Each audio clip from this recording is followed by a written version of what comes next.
अस्सलाम वालेकुम जी दोस्तों की हाल है ठीक हो। अच्छा दोस्तों ਅੱਜ ਅਸੀਂ ਤੁਹਾਨੂੰ ਹੋਮਿਓਪੈਥਿਕ ਦੀ ਇੱਕ ਹੈਰਤ ਅੰਗੇਜ਼ ਰੈਮਡੀ ਦੇ ਬਾਰੇ ਦੱਸਣਾ ਹੈ। ਇਹ ਜਿਹੜੀ ਰੈਮਡੀ ਆ ਇਹ ਇਨਸਾਨ ਦਾ ਜ਼ਿਹਨ ਚੇਂਜ ਕਰ ਦਿੰਦੀ ਆ। ਇਹਨੂੰ ਮਾਈਂਡ ਚੇਂਜ ਰੈਮਡੀ ਕਹਿ ਸਕਦੇ ਹੋ ਤੁਸੀਂ। ਸਭ ਤੋਂ ਬੜੀ ਗੱਲ, ਜਿਨ੍ਹਾਂ ਲੋਕਾਂ ਦਾ ਬਲੱਡ ਪ੍ਰੈਸ਼ਰ ਕਮ ਹੁੰਦਾ ਹੈ, ਕਿਸੇ ਸਦਮੇ ਦੀ ਵਜ੍ਹਾ ਤੋਂ ਹੁੰਦਾ ਹੈ ਜਾਂ ਐਨੀਵਨ ਕਿਸੇ ਵੀ ਵਜ੍ਹਾ ਤੋਂ ਹੁੰਦਾ ਹੈ, ਗਰਮੀ 'ਚ ਹੁੰਦਾ ਹੈ, ਸਰਦੀ 'ਚ ਹੁੰਦਾ ਹੈ, ਇਹ ਦਵਾਈ ਬਲੱਡ ਪ੍ਰੈਸ਼ਰ ਨੂੰ ਕੰਟਰੋਲ ਕਰਦੀ ਆ। ਅਗਰ ਬਾਰ-ਬਾਰ ਬਲੱਡ ਪ੍ਰੈਸ਼ਰ ਕਮ ਹੁੰਦਾ ਹੋਵੇ ਤੇ 1 ਐਮ ਤਾਕਤ ਦੇ ਵਿੱਚ ਉਸ ਮਰੀਜ਼ ਨੂੰ ਇੱਕ ਖੁਰਾਕ ਦੇ ਦਿੱਤੀ ਜਾਵੇ ਤੇ ਇਨਸ਼ਾਅੱਲਾ ਉਹਦਾ ਦੁਬਾਰਾ ਬਲੱਡ ਪ੍ਰੈਸ਼ਰ ਕਮ ਨਹੀਂ ਹੋਏਗਾ।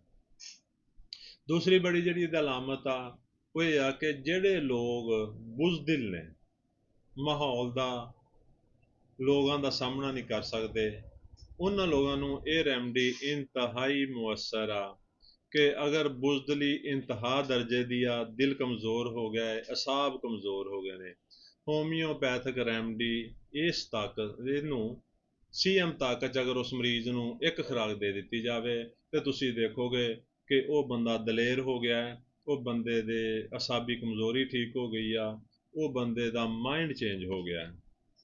ਔਰ ਤੀਸਰੀ ਇਹਦੀ ਸਭ ਤੋਂ ਬੜੀ ਅਲਾਮਤ ਇਹ ਆ ਕਿ ਜਿਹੜੇ ਲੋਕ ਗਰਮੀਆਂ ਦੇ ਵਿੱਚ ਵੀ ਗਰਮ ਪਾਣੀ ਨਾਲ ਨਹਾਉਂਦੇ ਨੇ, ਠੰਡੇ ਪਾਣੀ ਨਾਲ ਉਹਨਾਂ ਨੂੰ ਸਰਦੀ ਲੱਗਦੀ ਹੈ, ਜਾਂ ਤੇ ਉਹ ਸਾਰਾ ਦਿਨ ਟੈਂਕ 'ਚ ਪਾਣੀ ਖਲੋਤਾ ਹੋਵੇ ਉਹਦੇ ਨਾਲ ਨਹਾ ਸਕਦੇ ਨੇ, ਜਾਂ ਫਿਰ ਉਹ ਗਰਮ ਕਰਕੇ ਨਹਾਉਂਦੇ ਨੇ। ਜਿੰਨੀ ਮਰਜ਼ੀ ਗਰਮੀ ਹੋਵੇ, ਜੂਨ ਜੁਲਾਈ ਦੀ ਗਰਮੀ ਹੋਵੇ, ਉਹ ਗਰਮ ਪਾਣੀ ਨਾਲ ਹੀ ਨਹਾਉਣਗੇ, ਉਹ ਠੰਡਾ ਪਾਣੀ ਬਰਦਾਸ਼ਤ ਨਹੀਂ ਕਰ ਸਕਣਗੇ। ਔਰ ਅਸਾਬੀ ਤੌਰ 'ਤੇ ਕਮਜ਼ੋਰ ਲੋਕ, ਜਿਨ੍ਹਾਂ ਦੇ ਜਿਸਮ 'ਚ ਹਰ ਟਾਈਮ ਦਰਦਾਂ ਹੁੰਦੀਆਂ ਰਹਿੰਦੀਆਂ ਨੇ, ਅਸਾਬ ਕਮਜ਼ੋਰ ਹੋ ਜਾਂਦੇ ਨੇ, ਪੱਠੇ ਕਮਜ਼ੋਰ ਹੋ ਜਾਂਦੇ ਨੇ, ਅਸਾਬ ਕੰਮ ਨਹੀਂ ਕਰਦੇ, ਅਗਰ ਇਹ ਰੈਮਡੀ ਉਹਨਾਂ ਨੂੰ ਪਿਲਾਈ ਜਾਵੇ 200 ਤਾਕਤ ਦੇ ਵਿੱਚ 5 ਕਤਰੇ ਰੋਜ਼ਾਨਾ 15 ਤੋਂ 20 ਦਿਨ ਦਿੱਤੀ ਜਾਵੇ ਤੇ ਤੁਸੀਂ ਦੇਖੋਗੇ ਕਿ ਉਹਨਾਂ ਦੇ ਪੱਠੇ ਵੀ ਠੀਕ ਹੋ ਗਏ ਨੇ ਤੇ ਉਹ ਬਿਲਕੁਲ ਸਿਹਤਮੰਦ ਹੋ ਗਏ ਨੇ। ਔਰ ਇਹਦੀ ਅਗਲੀ ਅਲਾਮਤ ਇਹ ਆ ਕਿ ਉਹ ਲੋਕ, ਇਸ ਦਵਾਈ ਦੇ ਮਰੀਜ਼, ਮੌਸਮ ਦੀ ਤਬਦੀਲੀ ਬਰਦਾਸ਼ਤ ਨਹੀਂ ਕਰ ਸਕਦੇ। ਜਿਵੇਂ ਹੁਣ ਗਰਮੀ ਤੋਂ ਸਰਦੀ ਆ ਰਹੀ ਆ ਤੇ ਉਹ ਬਿਮਾਰ ਹੋ ਜਾਣਗੇ, ਉਹਨਾਂ ਨੂੰ ਬੁਖਾਰ ਹੋ ਜਾਏਗਾ, ਉਹਨਾਂ ਨੂੰ ਨਜ਼ਲਾ ਹੋ ਜਾਏਗਾ, ਉਹਨਾਂ ਨੂੰ ਮਜ਼ੀਦ ਅਲਾਮਤ ਪੈਦਾ ਹੋ ਜਾਣਗੀਆਂ। ਐਵੇਂ ਸਰਦੀਆਂ ਤੋਂ ਜਦੋਂ ਗਰਮੀ ਸ਼ੁਰੂ ਹੁੰਦੀ ਆ ਤੇ ਉਹ ਉਹਨਾਂ ਨੂੰ ਬਹੁਤ ਇਫੈਕਟਿਵ ਹੁੰਦੀ ਆ। ਐਸੇ ਮਰੀਜ਼ਾਂ ਨੂੰ ਅਗਰ ਇਹ ਦਵਾਈ 200 ਤਾਕਤ ਦੇ ਵਿੱਚ 5 ਕਤਰੇ ਰੋਜ਼ਾਨਾ 10 ਕੁ ਦਿਨ ਦਿੱਤੀ ਜਾਵੇ ਤੇ ਤੁਸੀਂ ਦੇਖੋਗੇ ਮੌਸਮ ਦੀ ਤਬਦੀਲੀ ਵੀ ਉਹਨਾਂ 'ਤੇ ਅਸਰਅੰਦਾਜ਼ ਨਹੀਂ ਹੋਏਗੀ।